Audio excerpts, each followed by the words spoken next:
ต่อจากนี้ไปเป็นรายการพุทธานุภาพดำเนินรายการโดยพระทันสิติเมธีผู้ช่วยเจ้าวาดวัดราชาธิวาสวรวิหาร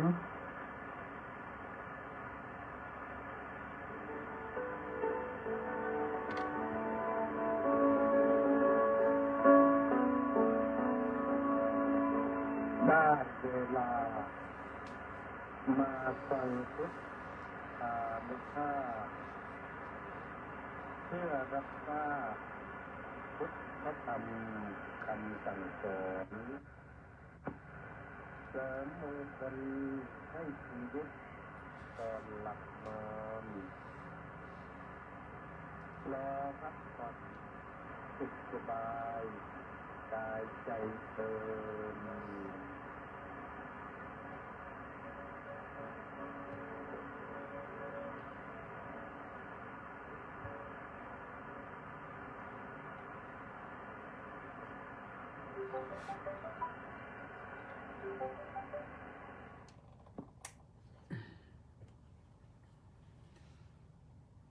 ขอถวายความนอบน้อมแด่พระรัตนตรัย ขอคารวะพระเถรานุเถระเจริญสุขสวัสดีมายังท่านสาธุชนผู้ฟังผู้ชมทุกท่าน สวัสดีปีใหม่ขอทุกท่านจงรับพรปีใหม่วันนี้ จะว่าด้วยเรื่องสุขกายสบายใจสุขสันต์วันปีใหม่พศ 2569 วันนี้เสียงทางสถานีวิทยุกองพลที่หนึ่งอย่างไรไม่รู้เสียงงอกแงกงอกแงกงอกแงกจากสถานีมาวัดราชานี่ไม่ถึง1 กิโลเมตรแต่เสียงมันไม่ค่อยมาต้องเปิดไอ้สู้ซ่าเทียบเวลา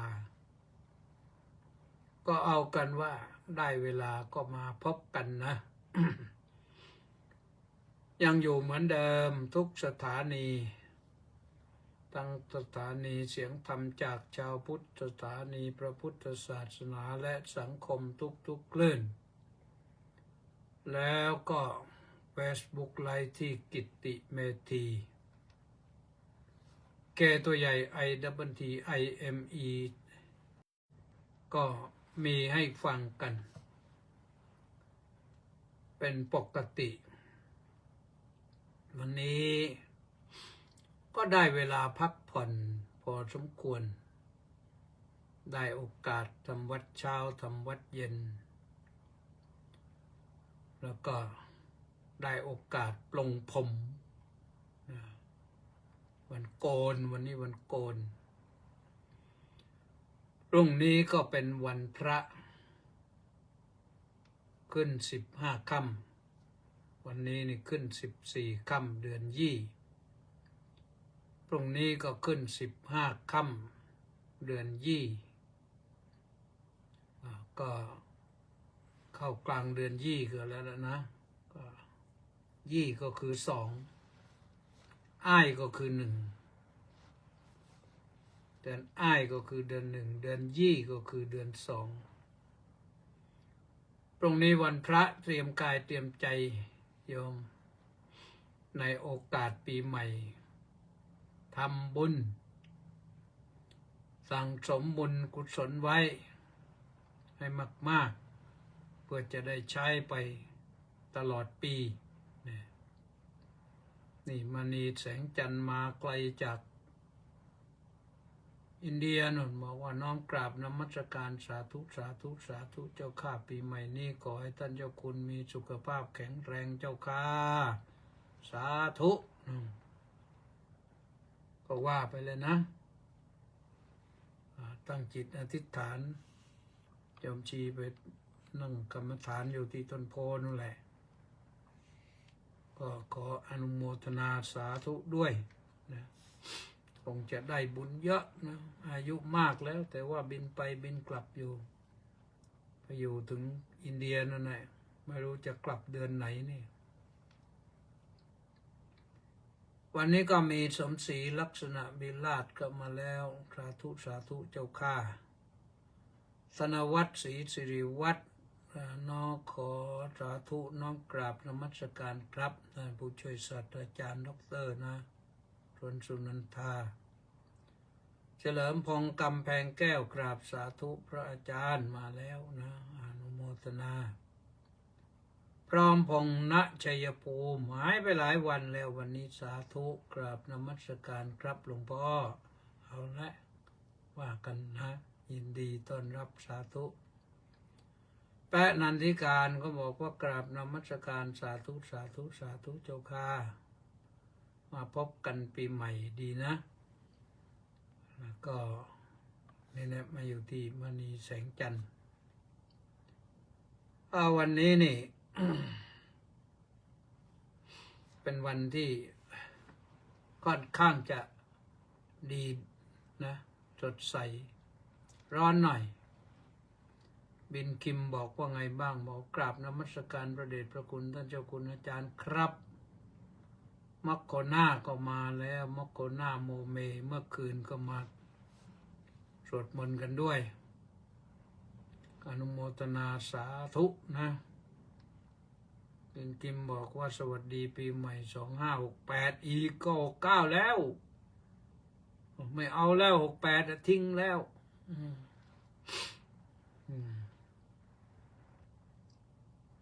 เราต้องสู้กันไปในปี2569นะ68นั่นวุ่นวายหลายเรื่องนะแผ่นดินไหวตึกสตง.ถล่มบ้างน้ำท่วมหาดใหญ่บ้างน้ำท่วมเชียงรายบ้างเปิดรบราฆ่าฟันกันที่ชายแดนอุบลราชธานีศรีสะเกษสุรินทร์บุรีรัมย์บ้างนะก็มากเสียชีวิตกันทหารเสียชีวิตไปหลายนายนี่แม่ชีสมใจสาธุสาธุสาธุเจ้าข้ามินคิมเปลี่ยนแล้ว2569แล้วสุรชัยเผ่าพันธ์ขอถวายความเคารพอย่างสูงครับพระครูสุทธิชัยสารวัดโพธิเกษตรอำเภอสวีชุมพรนี่ก็มาจากไสยโยกมัคโคนาบอกว่าคืนนี้ยอมรับฟังทางออกไลน์มันปกติไม่ได้ออกไลน์นะอยู่ที่อำเภอไสยโยกกาญจนบุรีสัญญาณเสียงไม่มีสะดุดเจ้าค่ะแสดงว่าเสียงดีสิปิยพรชูชื่นสาธุสาธุน้ำท่วมกันตั้งแต่โน่นแหละเชียงรายมาน่านมาเชียงใหม่มาลำพูนมาพิษณุโลกอุตรดิตถ์นครสวรรค์แล้วก็มีอะไรอีกเพชรบูรณ์ก็ลงมาถึงอุทัยธานีมาลงทั่วมาแหละจนมาถึง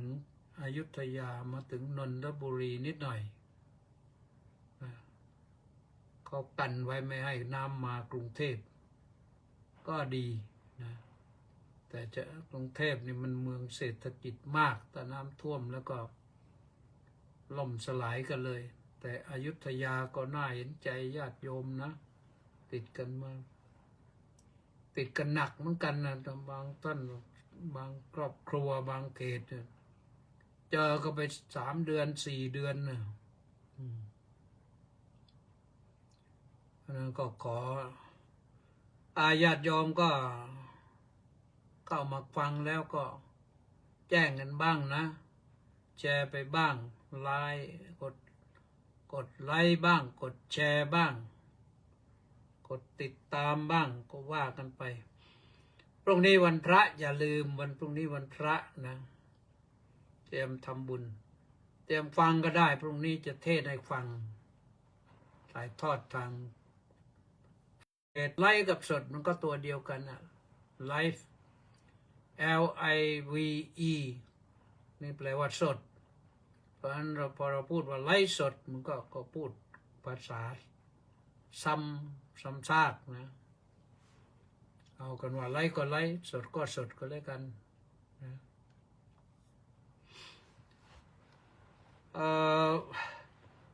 วันนี้นี่ขอเริ่มต้นที่ว่าสดาโสถีพระวันตุโวสวัสดีปีใหม่นะขอให้ทุกท่านจงมีความสวัสดี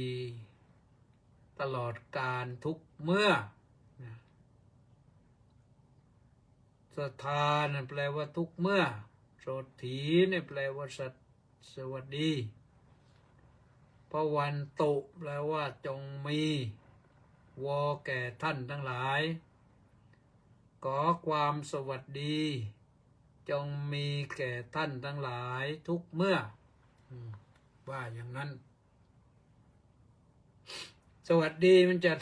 จะเป็นไปได้อย่างไรนะโยมก็เราทักทายรู้จักมักคุ้นกันไปเยอะๆนะวันนี้ก็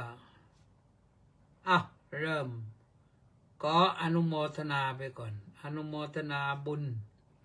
กับท่านผู้เข้ามาร่วมกองบุญหนุนกองธรรมเมื่อคืนก็ว่ามาครั้งหนึ่งแล้วนะท่านสว.กำพลผู้มณีร่วมกองบุญหนุนกองธรรมมา 3,000 บาทญาติโยมจำชื่อไว้นะต้องขอบคุณท่านสว.นี่ท่านกำพลนี่สำนักงานพระพุทธศาสนาแห่งชาติที่มีไปทั่วทุกจังหวัดปัจจุบันเนี่ยเกิดขึ้นจากพลังสำคัญของท่านกำพลผู้มณีในฐานะที่เป็นสว.อยู่ตอนนั้นได้ช่วยกันผลักดันตากแดดตากฝนกับพระด้วยกันที่หน้ารัฐสภาก็ยังมีท่านอื่นนะแต่ว่าท่านไม่ได้มาตากแดดตากฝนอย่างเช่นท่านสว.บุญเลิศไพรินทร์ก็เงียบไปนานแล้วไม่ได้เจอนะแต่ท่านสว.กำพลผู้มณีนี่ช่วยกันตั้งแต่ต้นจนกระทั่งว่าวันนั้นวันที่เขาจะลงมตินะลุ้นไปว่ากันไปขอกันให้เห็นใจเถอะเห็นใจเถอะนี่4 ทุ่มเขาจึงลงมติเห็นชอบให้ตั้งสำนักงานพระพุทธศาสนาแห่งชาติท่านก็เก็บมาบอกด้วยว่าที่จริงแล้วท่านเราเสนอไปนะสำนักพระพุทธศาสนาแห่งชาติก็ให้มันเหมือนกับสำนักอะไรต่างๆเช่นสำนักพระราชวังอย่างนี้สำนักตอนหลังเขามีก็มีมาก่อนสำนักจุฬาราชมนตรีอย่างนี้เขาก็มีแต่ของเราก็ขอใส่งานทั้งสสสวก็อภิปรายแล้วขอใส่งานกันด้วยสำนักงานในที่สุดก็พูดกันนานในที่สุดก็ลงมติเอาเป็นสำนักงานก็ได้มานี่ผู้ปิดทองหลังพระเหมือนกันนะอยู่เบื้องหลังชาวสำนักงานพระพุทธศาสนาแห่งชาตินี่ไม่รู้จักเลยนะบอกว่าเขาก็ทำหนังสือประวัตินั้นพระพุทธสำนักงานพระพุทธศาสนาแห่งชาติไม่เคยเอ่ยถึงใครเลยที่ไปตากแดดตากฝนอยู่20 วันหน้ารัฐสภานะกว่าจะได้สำนักงานพระพุทธศาสนาแห่งชาตินะเพราะนั้นจะเป็นเพราะเหตุนี้หรือเปล่าสำนักงานพระพุทธศาสนาแห่งชาตินี่ก็เลยไม่ค่อยมีใครจะชื่นชม มีคนด่านี่มากได้ยินหลายครั้งแล้วบางทีเราในฐานะที่ไปแสวงหามาเองเนี่ยก็ปรากฏว่าไปนั่งฟังเขาด่าให้เขาด่าให้จบแล้วเราค่อยบอกว่ามันเหตุผลอะไรถึงต้องเกิดสำนักงานพระพุทธศาสนาแห่งชาติจริงๆแล้วตอนนั้นเขาปฏิรูปกระทรวงทบวงกรมและมาปฏิรูปกระทรวงศึกษาธิการก็จะเปลี่ยนจากกระทรวงศึกษาธิการเป็นกระทรวงการศึกษาก็จะทุบตราสัญลักษณ์สิมาธรรมจักรทุสานิมะโยนทิ้งแล้วก็ไปหาสัญลักษณ์ใหม่แล้วก็ปรับปรุงหมดใหม่หมดเลยยุบกรมการศาสนาเราคิดว่าตรงนี้โอ้มันไม่ได้แล้วแต่นี้มันหนักไปแล้วก็เลยต้องไปบอกไม่ใช่ไปรบราฆ่าฟันอะไรเราไปบอกว่านี่มันไม่ถูกต้องศาสนาพุทธจะไปถูกยุบองค์กรบริหารไม่ได้คือถ้าเขายุบอย่างนั้นเนี่ยคณะสงฆ์ก็ต้องไปอยู่ภายใต้คณะกรรมการการศาสนาศิลปะและวัฒนธรรมนั้นซึ่งไม่รู้ใครต่อใครมาเป็นก็เลยเป็นไว้ก่อนนะแต่ท่านกำพลผู้มณีนั่นแหละเป็นผู้ที่สู้ที่สุดตอนนั้นแล้วก็ช่วยจนประสบความสำเร็จเกิดสำนักงานพระพุทธศาสนาแห่งชาติขึ้นมาถามว่าส่วนดีมีไหมดีมีเยอะนะได้ช่วยงานพระสงฆ์ในจังหวัดต่างๆจะสร้างวัดสร้างวาพระไม่ต้องวิ่งเองไม่ต้องพยายามเองไปทุกเรื่องวัดสร้างสมัยก่อน30 ปี40 ปียกเป็นวัดไม่ได้แต่นี่สำนักงานพระพุทธศาสนาจังหวัดเขาเข้าไปช่วยเพราะเขาได้ดูแลเรื่องกฎหมายเรื่องอะไรทำให้วัดเกิดขึ้นเยอะจากตอนนั้น30,000 กว่าวัดตอนนี้เป็น44,000 วัดเข้าไปแล้วนะก็เรียกว่าทุกหมู่บ้านก็ว่าได้นะทุกตำหมู่ทุกหมู่บ้านทุกตำบลจะมีวัดนะมีวัดมากแล้วดีตรงไหนดีตรงที่ยอมได้ทำบุญไงพอดีไปได้ทำบุญแล้วก็ตายไปไม่ต้องไปเฝ้าคลองเฝ้าคดเฝ้างอเฝ้าหลุมอยู่ได้ทำบุญแล้วก็ได้ไป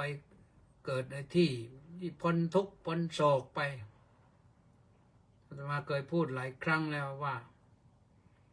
เมื่อก่อนที่ผีมันหลอกเยอะนะเพราะว่าคนไม่ได้ทำบุญเหตุที่ไม่ได้ทำบุญเพราะว่าไกลพระไกลศาสนาไกลวัดวาอารามพอไกลอย่างนั้นก็อยู่ไกลอย่างนั้นคนไม่ได้ทำบุญเห็นนะแม้แต่สมัยเด็กๆเนี่ยบางปีนี่แทบจะไม่ได้ทำบุญกันเลยรอประเพณีถึงประเพณีก็ไม่ได้ไปวัดอีกไม่ได้ไปทำบุญอีกไม่มีอะไรเป็นแรงจูงใจแต่นี้วัดมีทั่วทุกหัวระแหงคนก็ได้ทำบุญตักบาตรบ้างทำบุญประเพณีบ้างอะไรบ้างคนที่ตายไปแล้วก็ไม่ต้องไปเป็นผีเฝ้าป่าช้าเฝ้าหลุมศพอยู่เข้าเฝ้าถนนอยู่ก็มีบุญแล้วก็ไปเกิดพ้นทุกข์พ้นโศกไปก็ไม่ต้องมาเป็นผีหลอกอยู่เดี๋ยวนี้ผีไม่ค่อยหลอกคนก็เลยไม่เชื่อว่าผีมีโยมนี่พูดกันตรงๆนะนี่อ้างไปถึงว่าท่านสว.กำพลผู้มณีเป็นผู้ที่แกนนำในฝ่ายสว.ตอนนั้นที่ช่วยให้เกิดสำนักงานพระพุทธศาสนาแห่งชาติขึ้นมาคือเราพูดแล้วท่านเข้าใจว่า มันเป็นความจำเป็นจริงๆท่านก็เลยมาช่วยเต็มที่เลย เป็นผลงานที่เป็นรูปธรรมนะนี่เมื่อคืนนี่ท่านก็โอนปัจจัยมาร่วมกองบุญหนุนกองธรรม 3,000 บาทอนุโมทนาสาธุนะแล้วก็วันนี้ยังมีต่อไปมีคนยอมนางสาววัลภาบุญทรัพย์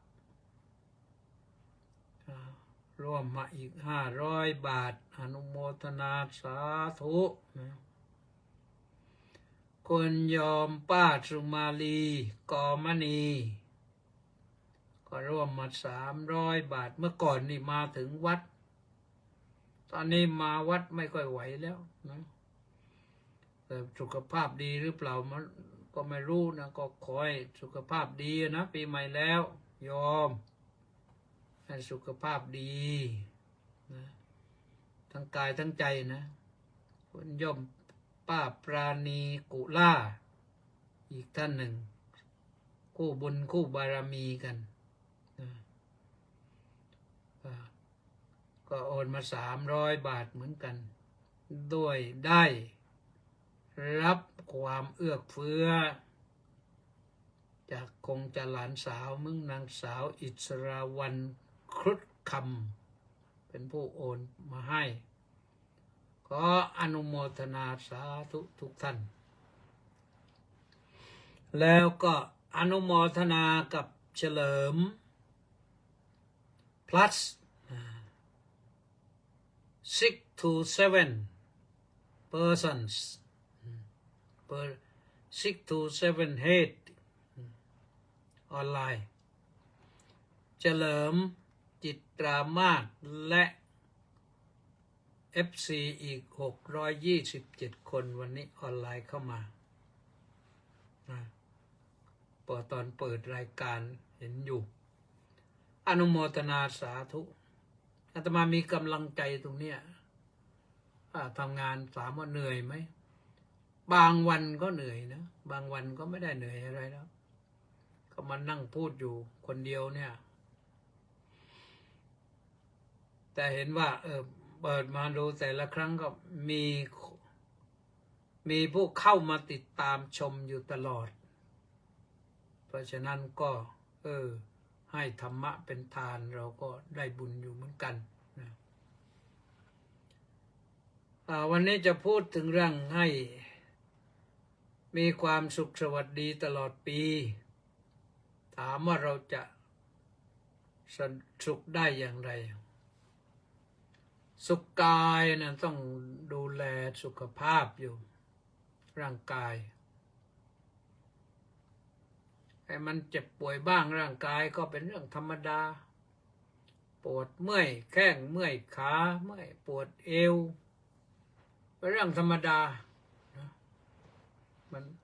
มันเป็นอย่างนี้ร่างกายมนุษย์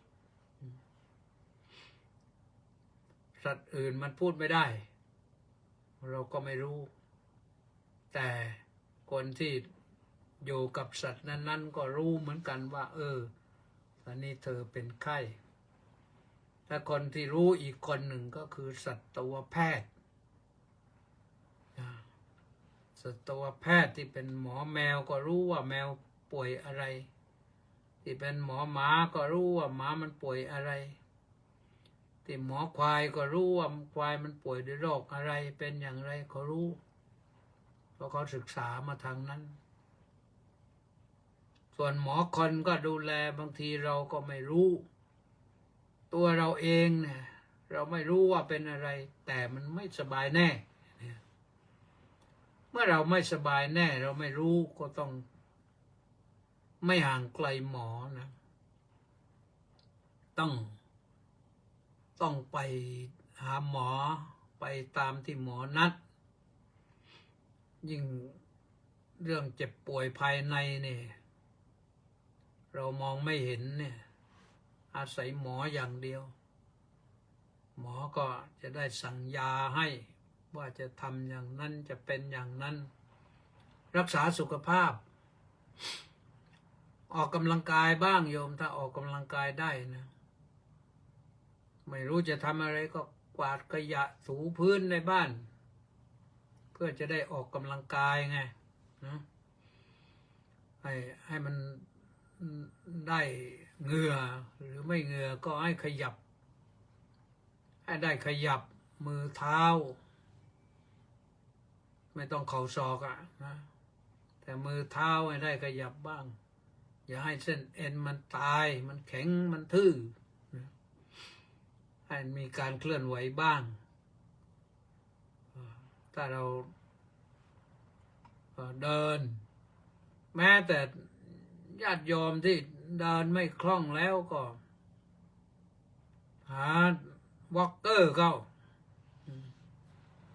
วอล์กเกอร์ที่ไม่เป็นล้อนะ ไม่ต้องเป็นล้อยกแล้วก็วางไปข้างหน้าแล้วก็ก้าวเท้าไปมันก็ได้นะทำให้เราเดินได้ทำให้เราได้ขยับแข้งขายืดเส้นยืดสายแต่อย่าไปให้ไกลบ้านแล้วก็อย่าไปเดินกลางถนนแม้แต่ถนนในหมู่บ้านก็อย่าประมาทอย่าคิดว่าเฮ้ยว่างไม่มีรถเราเดินสบายนะบางทีรถมามันไม่รู้นะเดี๋ยวนี้รถ EV นะรถพลังงานไฟฟ้าเนี่ยมันมาไม่มีเสียงนะโยมงูจงอางงูเห่านี่มันยังส่งเสียงชูชี่นะแต่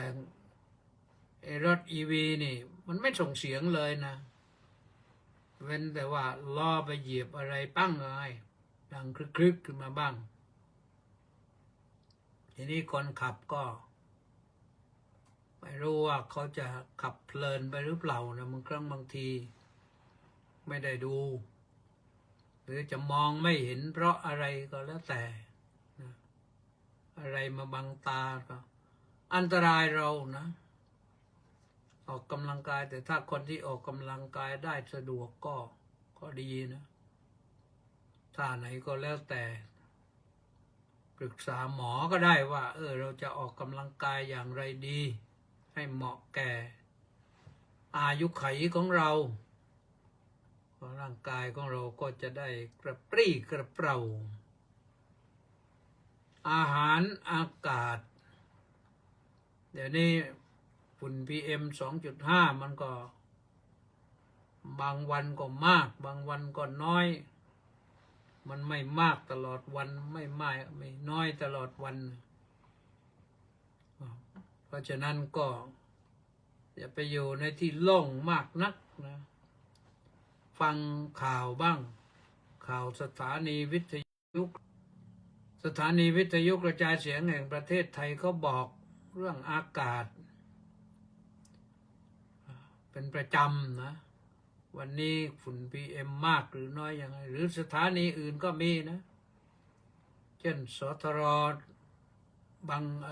สทรนี่สถานีวิทยุทหารเรือเนี่ย106 เมกะเฮิรตซ์อันนั้นเป็นสถานีที่เขารายงานอากาศโดยเฉพาะข่าวก็ดุเดือดนะก็เรียกว่าสถานีครอบครัวข่าวดุเดือดมากเข้มข้นคำว่าดุเดือดหมายถึงเข้มข้นแต่ว่าก็ถ้าฟังแล้วไม่เครียดก็ได้ประโยชน์แต่บางครั้งบางทีก็พาให้อารมณ์เครียดนะถ้าฟังไม่แยกแยะนะเครียดได้นะแต่ว่าเราติดตามฟังต้นชั่วโมงเนี่ยก็จะออกบอกวันนี้อากาศเป็นอย่างไรฝุ่น PM 2.5 มันมากน้อยขนาดไหนเขตไหนกรุงเทพที่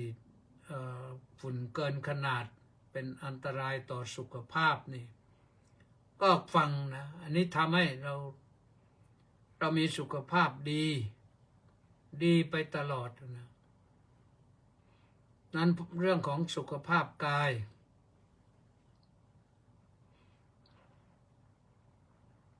ก็อีกอย่างหนึ่งสุขภาพจิตโยมสุขภาพจิตนั้นมันไม่เกี่ยวด้วย PM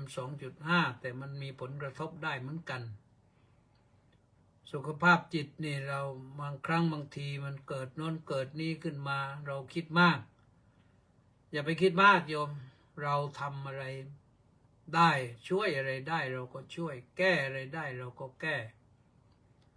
ช่วยแก้คนอื่นไม่ได้เราแก้ปัญหาตัวเองอย่าพาจิตของเราไปสู่ความเครียดพอเครียดแล้วมันจะเกิดอะไรก็เรียกว่าพอเกิดวิตกมากกลายเป็นวิตกจริตเกิดความกังวลไม่รู้อะไรต่ออะไรประทังเข้ามาประดาเข้ามายุ่งนะยุ่ง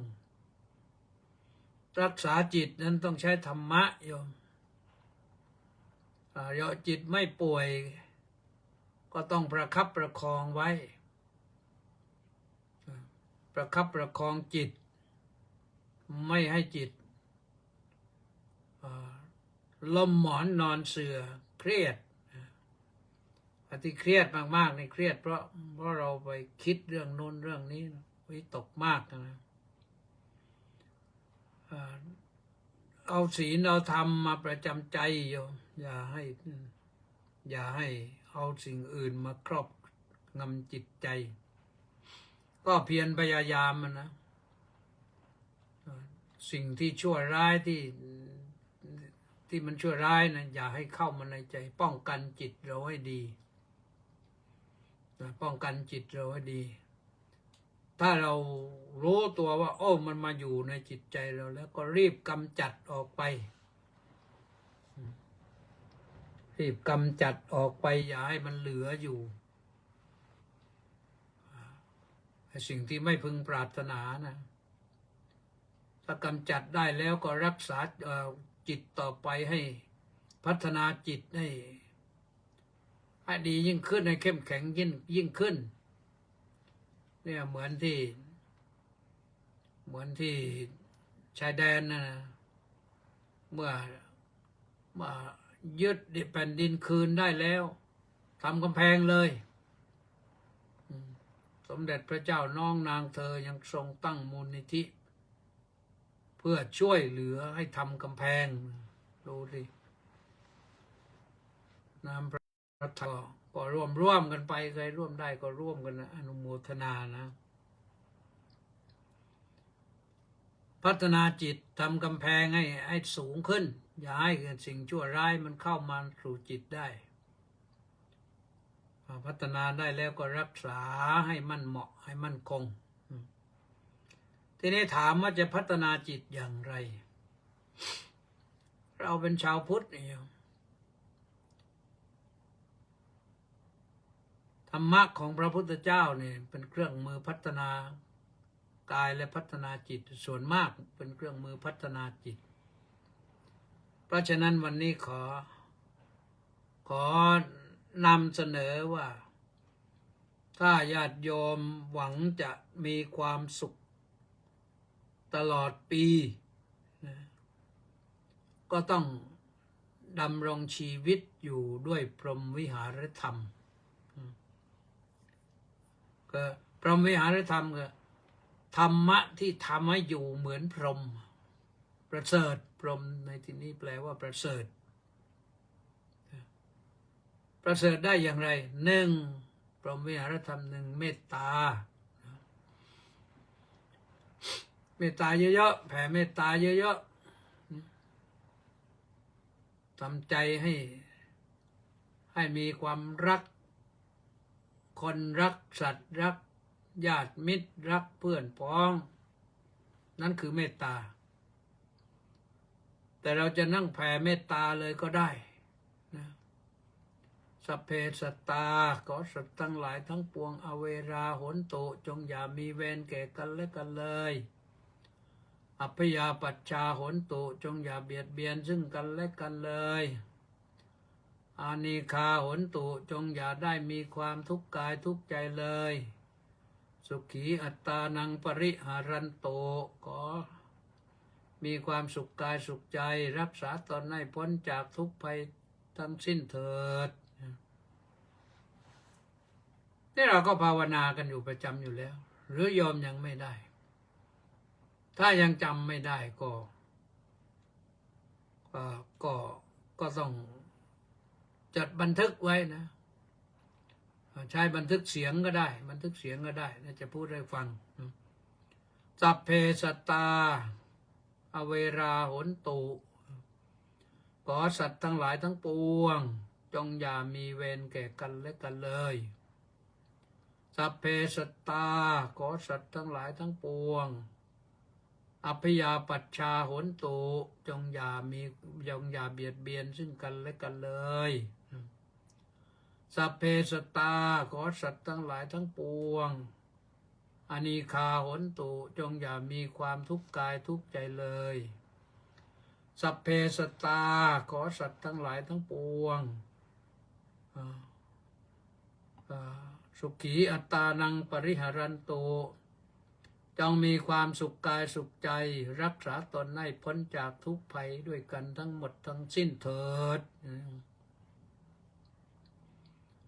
หรือจะแผ่สั้นๆก็ได้สัพเพสัตตาสทาโหนตุอเวราสุขชีวิโนขอปวงสัตว์ทั้งหลายจงเป็นผู้ไม่มีเวรต่อกันเป็นผู้ดำรงชีพอยู่เป็นสุขทุกเมื่อเถิดกตังปุญญพลังไมยังสัพเพภาคีพวันตุเตขอสัตว์ทั้งสิ้นนั้นจงเป็นผู้มีส่วนได้เสวยผลบุญอันข้าพเจ้าบำเพ็ญแล้วนั้นเถิดโยมบันทึกไว้อย่างนี้จะว่าอย่างไรว่าตามก็ได้นะเมตตานี่ดีมีพลังห้ามฆ่าศึกศัตรูได้นะทำลายความคิดหยาบคายของคนอื่นที่เขาคิดร้ายต่อเราได้เหมือนกระแสน้ำที่หลากมาเนี่ยสามารถทำลายเขื่อนกำแพงได้น้ำที่ท่วมเชียงรายเนี่ยทำลายวายวอดไปเลยน้ำท่วมหัดใหญ่นี่ก็ทำลายวายวอดไปเลยแต่เมตตาเนี่ยน้ำคือเมตตาเนี่ยทำลายสิ่งชั่วร้ายทั้งที่อยู่ในจิตใจของเราเองทั้งที่อยู่ในจิตใจคนอื่นที่เขาจะคิดร้ายต่อเราแทนที่เขาจะคิดร้ายต่อเราก็จะคิดรักเรานะถ้ามีกำลังแผ่กรุณาไปก็ได้ด้วยนะกรุณาแปลว่าความสงสารความคิดช่วยเหลือให้ผู้อื่นได้พ้นทุกข์ยามเพื่อนตกทุกข์ได้ยากคนอื่นตกทุกข์ได้ยากเราก็ช่วยกันก็ต้องช่วยกันนะตามฐานะกรุณาเนี่ยมุทิตาพลอยชื่นชมยินดีกับผู้อื่นจิตใจของเราไม่คิดอิจฉาริษยาคนอื่นคิดแต่ยินดีกับเขาที่เขามีความสุขที่เขามีความสบายที่เขามีความปลอดภัยที่เขาได้ไปสร้างสมบุญกุศลอุเบกขาอุเบกขานี่ก็พูดอยู่บ่อยนะบอกว่าพิจารณาเพ่งพินิจพิจารณาให้ใกล้ชิดให้รู้เหตุผลจริงจังนะให้รู้เหตุรู้ผลนี่เป็นความรู้เนี่ยอุเบกขานี่เป็นความรู้ตัวหนึ่งที่สำคัญรู้พิจารณาใกล้เหตุใกล้ชิดแล้วก็จะทำให้เรารู้จริงเพราะฉะนั้นธรรมะสี่ข้อนี้เป็นธรรมะของผู้ใหญ่ที่จะอยู่กับปีใหม่ได้และเราก็จะได้ชนะปีใหม่ไง จะได้ชนะปีใหม่ก็คือเราจะมีความสุขสวัสดีปีใหม่นั่นเองนะพระนั้นท่านก็พยายามบอกอยู่แล้วนะสัพพะธรรมาสัพพะพุทธานุภาเวนะสัพพะธรรมานุภาเวนะสัพพะสังฆานุภาเวนะสดาโสถีพระวันตุพระก็พยายามที่จะอำนวยอวยพรนะเวลาทำบุญทุกครั้งก็อำนวยอวยพรด้วยอานุภาพแห่งพระพุทธเจ้าด้วยอานุภาพแห่งพระธรรมเจ้าด้วยอานุภาพแห่งพระอริยสงฆ์เจ้าขอความสวัสดีความปลอดภัยความมีโชคมีชัยจงบังเกิดมีแก่ท่านทั้งหลายทุกเมื่ออย่างนี้นะเพราะฉะนั้นก็ต้องเตรียมตัวนะตั้งแต่วันพระพรุ่งนี้โยมอยากเชิญชวนให้โยมได้หันมาใส่ใจรักษาศีลอุโบสถกันให้เยอะนะเพราะปีหน้านี่เราไม่รู้ว่าอะไรจะเกิดขึ้นเอาศีลเป็นเกราะก่อนเอาศีลเป็นเกราะป้องกันตัวให้ปลอดภัยป้องกันจิตใจให้เข้มแข็งมั่นคงอย่าหวั่นไหวไปตามกระแสนะก็พรุ่งนี้ก็วันพระนะไปรับศีลอุโบสถเลยโยมแต่ถ้ายังคิดว่ายังสู้ไม่ไหวขอศีลห้าก่อนนะท่านได้นะมันอยู่ที่โยมต้องการอะไรอยากจะได้ความสุขมากๆก็รักษาศีลให้มันมากขึ้นอย่าเอาแค่ศีลห้านี่แหละนะรักษาศีลอุโบสถนั่นเวลารับก็รับศีล8แต่อธิษฐานอุโบสถ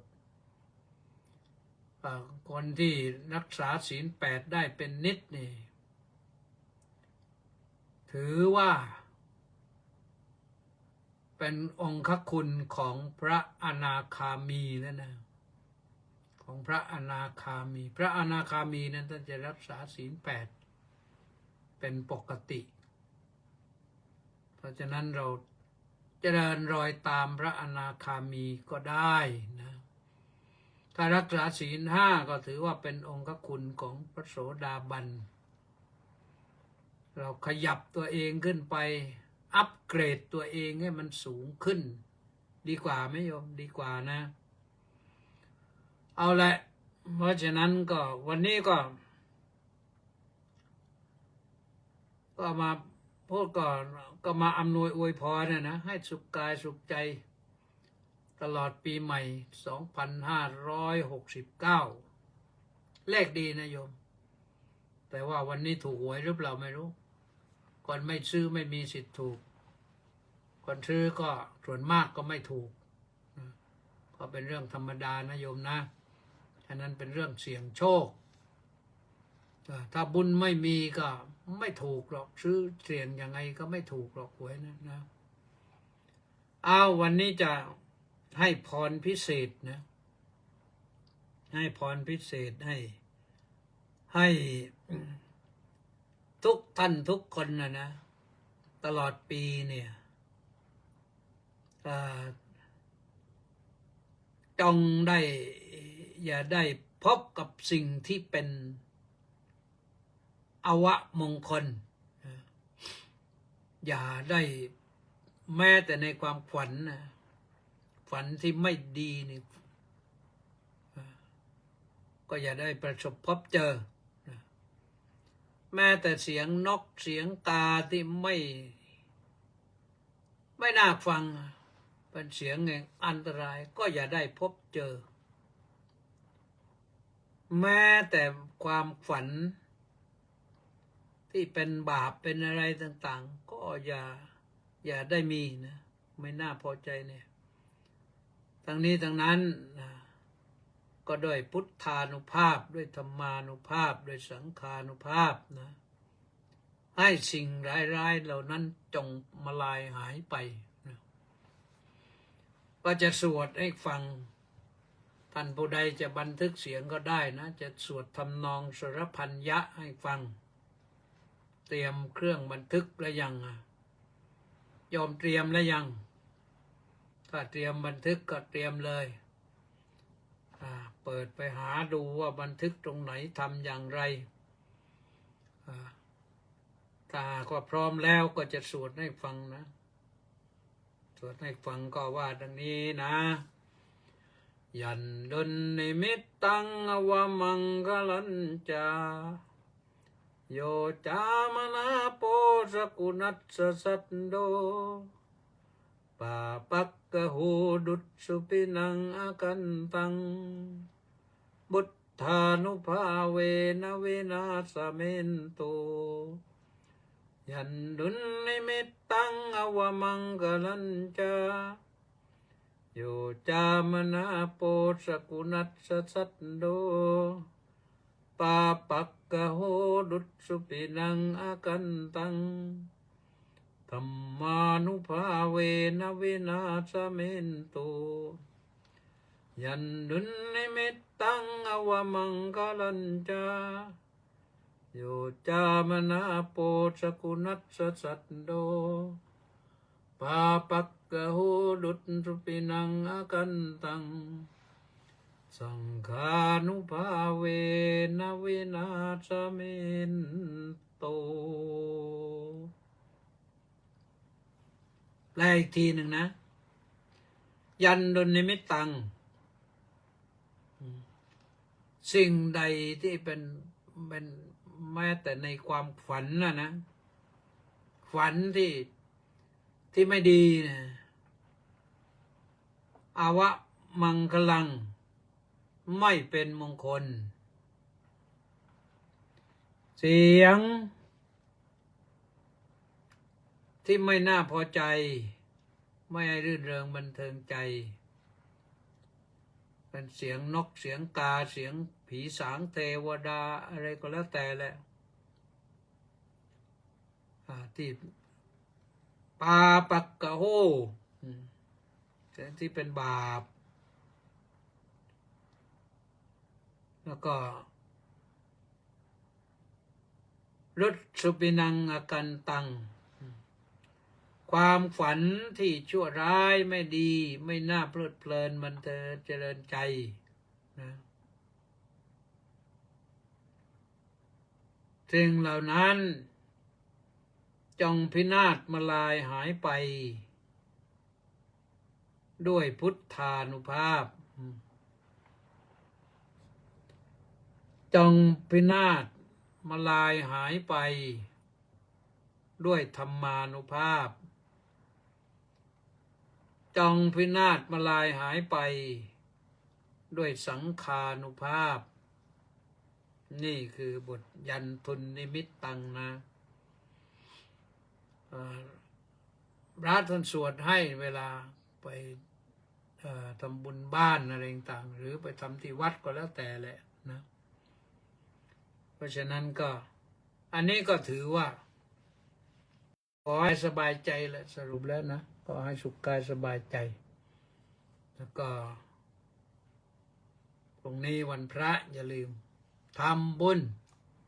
ต้องทำบุญนะไม่ทำบุญไม่รับรองนะต้องมีบุญนั้นนะบุญจะช่วยท่านได้นะก็นอกจากบุญรับศีลและบุญฟังเทศฟังธรรมบุญปฏิบัติธรรมนะและทีนี้ก็จะอ่านรายชื่อสมศรีบุญอินโอ้มาจากพิจิตรนั่นน้อมกราบสาธุสาธุสาธุสาธุสาธุสาธุเจ้าค่ะโอ้สาธุโอ้กราบสาธุสาธุสาธุคุณครูสาธุท่านกำพลผู้มณีก็มาแล้วนะกราบนมัสการในวันศุกร์ที่2 มค. 2569ด้วยความเคารพอย่างสูงครับผมเมื่อตะกี้พูดถึงไปแล้วนะท่านกำพลผู้มณี สาธุสาธุต้าสิทธิมงคลบอกว่านมัสการสาธุครับสาธุทัตราเทพจันสกุลบอกว่ากราบนมัสการสวัสดีปีใหม่ครับท่านเจ้าคุณอนุโมทนาสาธุครับสาธุวีโรเมธรรมน้อมสาธุอนุโมทามิครับสาธุวิชาญงามแก้วขออนุโมทนาสาธุครับมาครับถ้วยกาแฟนะก็แม่นากาศฟัวฟันนะแคปครับถ้วยกาแฟมักโกนาโมเมสาธุชยานินหนูจันทรัตน์กราบนมัสการครับสาธุโอ้นี่มักโกนาบอกว่าสำนักงานพุทธไม่มีประวัติของการได้มาซึ่งเป็นที่ทำงานของเจ้าหน้าที่ทุกคนในปัจจุบันทุกวันนี้มั่งหรือเจ้าค้าก็ไม่เคยเขียนให้เลยก็ไม่พูดเลยว่ามาอย่างไงรู้แต่ว่าวันที่3 ตุลา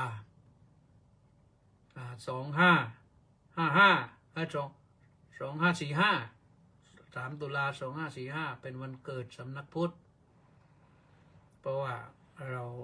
าไปเรียกร้องมาได้ก่อนนั้นนะเราไปว่ากันที่เดือนกันยาเราเลยไปรับฝนกันอยู่ชยานินหนูจันทรัตน์จำผมได้ไหมครับจำได้นี่จำได้ตรงนี้แหละนะสาธุสาธุนิพนธ์ลักษณะวิราชน้อมกราบนมัสการพระคุณท่านครับสาธุสาธุเจ้าพรแหลมทองเหงาสาธุสาธุสาธุค่ะสาธุสริตพองแต่สะบำรุงสาธุครับพระอาจารย์สาธุประจวบรุ่งเรืองโอ้ยพระครูประหลัดฟังอยู่ครับท่านพระอาจารย์สาธุไม่พบกันเลยนะ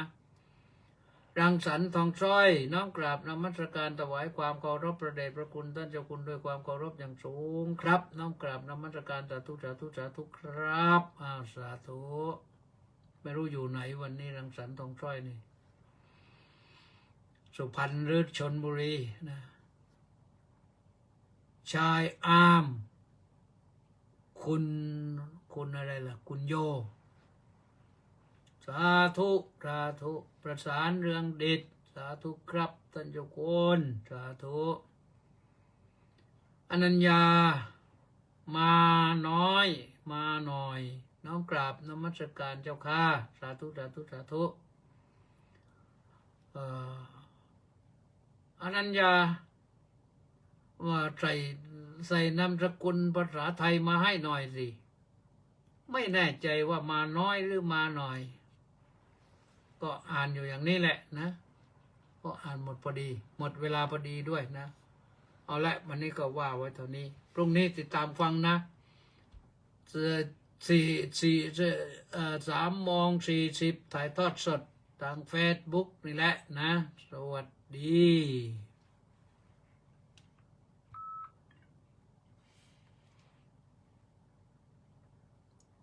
รังสรรค์ทองช้อยบอกว่าน้ำกราบสาธุสาธุกระผมมาบ้านที่ชลบุรีครับเพิ่งมาจากสุพรรณบุรีวันนี้ครับใช่เนี่ยแสดงว่าอ่านถูกบ้างผิดบ้างมาตลอดมาน้อยเจ้าค่ะมามากๆสิรวยๆเลยสาธุสาธุนะ